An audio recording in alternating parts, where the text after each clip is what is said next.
Hello everybody, my name is Craig Bennett and I'm the founder and owner of TechViews and Up, and today I'm going to show you about Tundra Orbits. Now, as far as things goes, the video that you're watching in the background is just a little clip of me making a Tundra Orbit in Kerbal Space Program. The last part of this video is going to show you how to make one. However, I will have to say something right now. It's nearly impossible to keep a stable Tundra orbit. It's totally possible to keep one for a very short amount of time, but unfortunately, at least with all my results, when you go and press warp for a little while, as far as speeding up time for a little while, the more time you try to speed up, the worse it is. And what happens is inclines change, velocities change, and several other things change.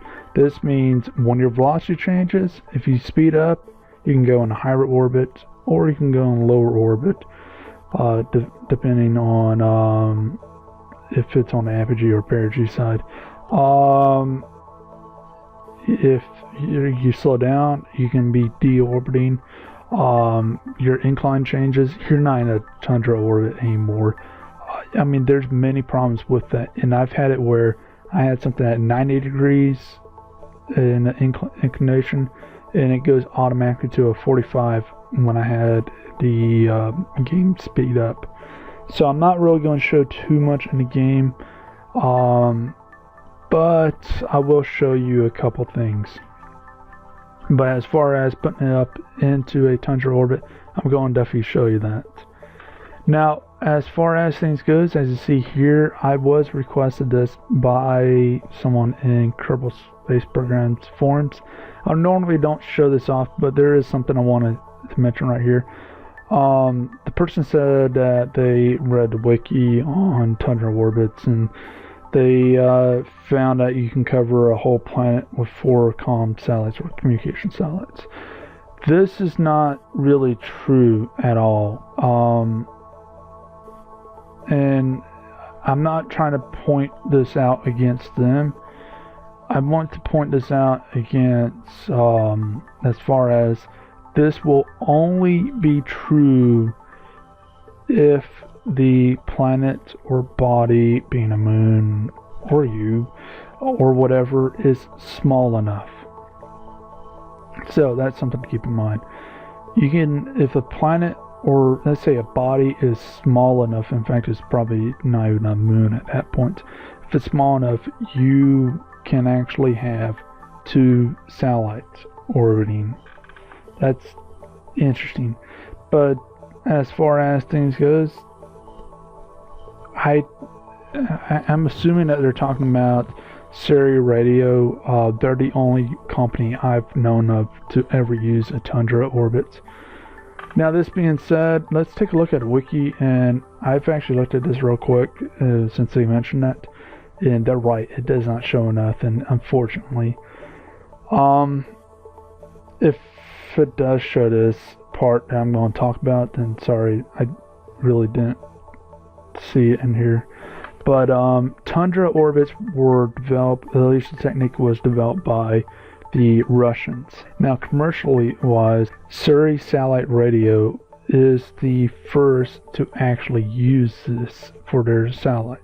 So anyways, as far as things goes, I will leave a link below to this. I'm going to be really mostly explaining everything using this picture because the map on Kerbal Space Program kind of sucks. I mean, here it is, and I have it set up for another explanation.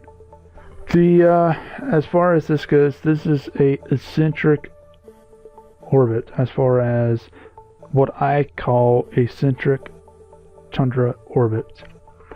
What makes it eccentric? Well, what happens is you have a orbit like this. Let's say a orbit like this, that Mon or moon, we all know that's a moon. This is not a eccentric orbit. This is a stable, circularized orbit. A eccentric orbit is like this.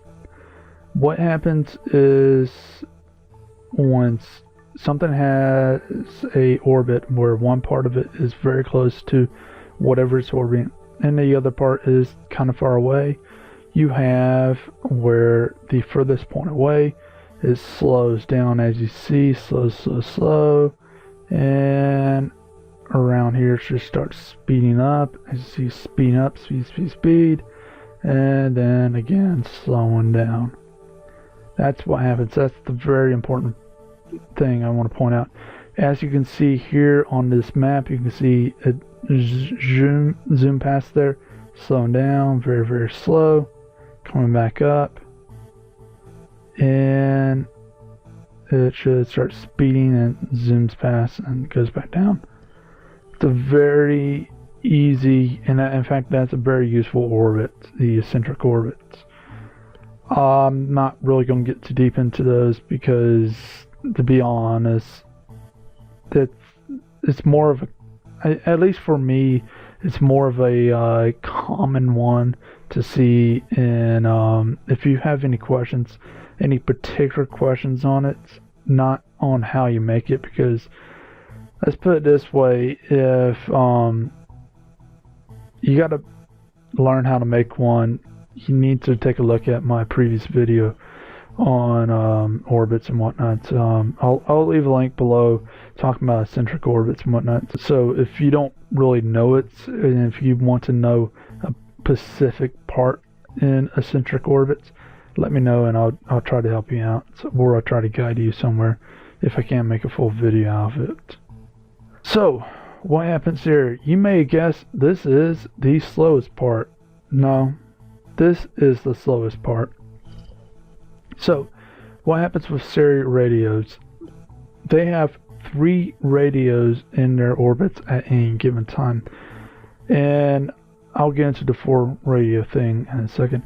They have 3 radios because what happens is if you have a radio here going in, a radio here going out, and a radio or satellite, sorry about that, satellite, not radio, satellite here, and satellite here, then what will happen is by the time that this satellite gets over here, this satellite's gone in here, and by the time that this satellite's gone, this one's replaced it.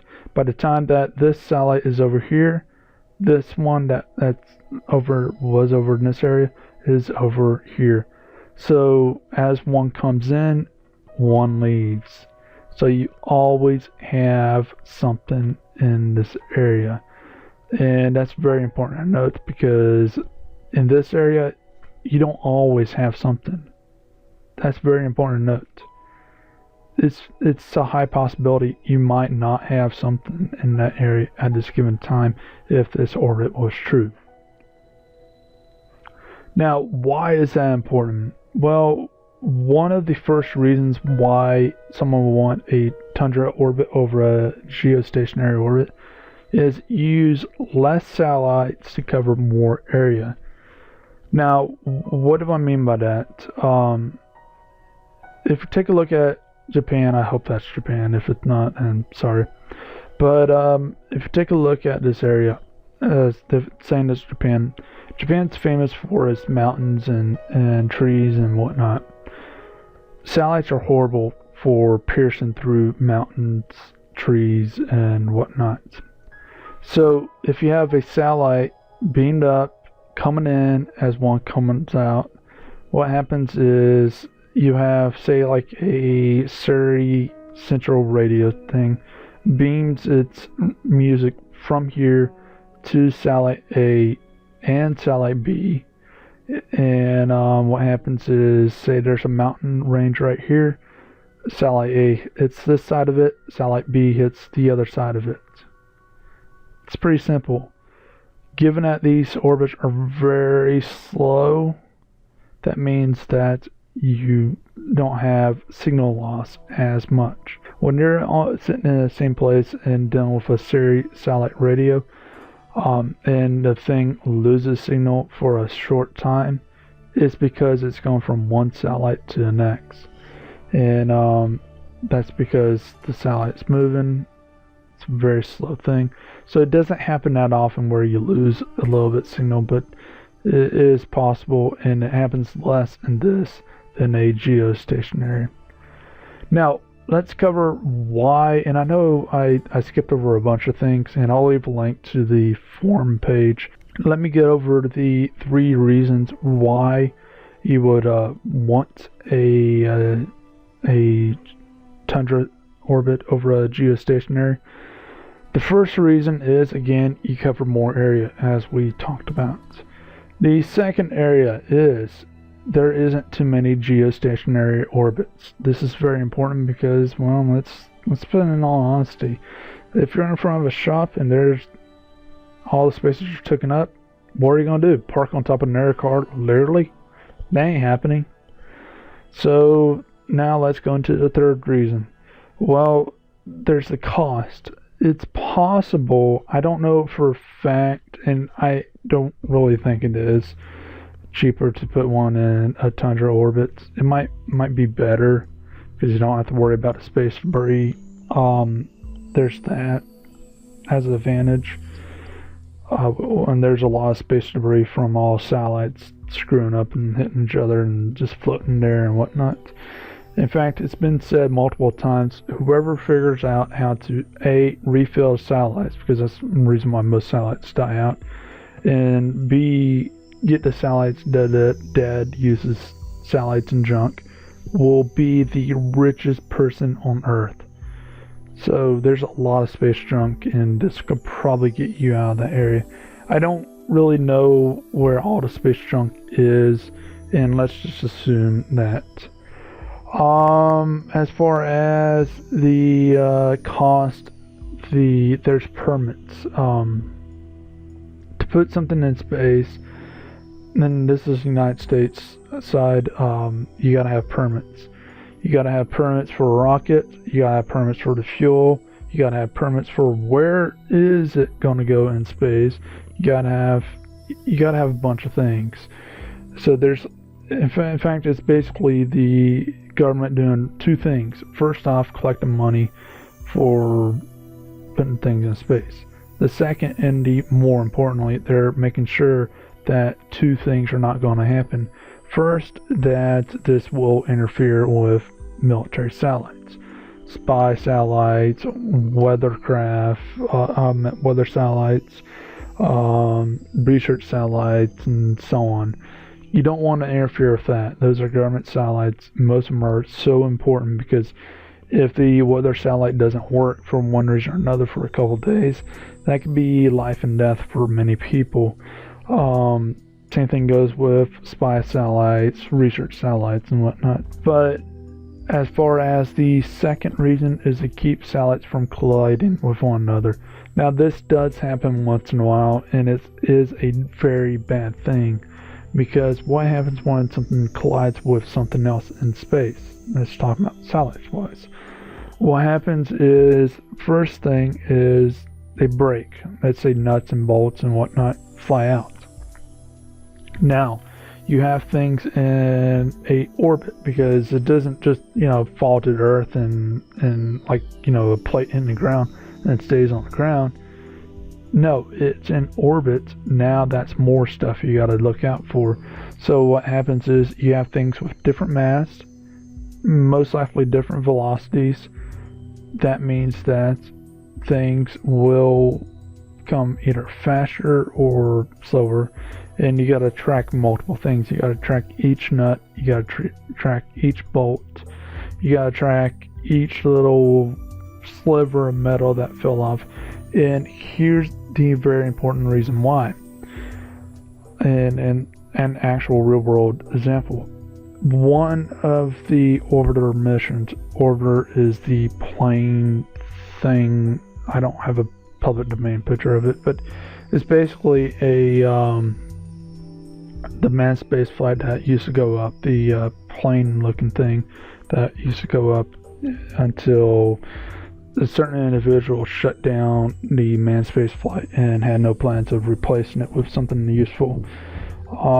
Yeah, that kind of kept me out of work for a long time, plus a bunch of other people out of work and still looking for jobs. But anyways, let's go back to the topic. When Orbiter was running, one of the missions had it where it was going straight up, all fine and whatnot.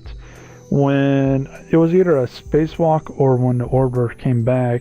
Whenever the orbiter comes back, there's a inspection on the orbiter itself.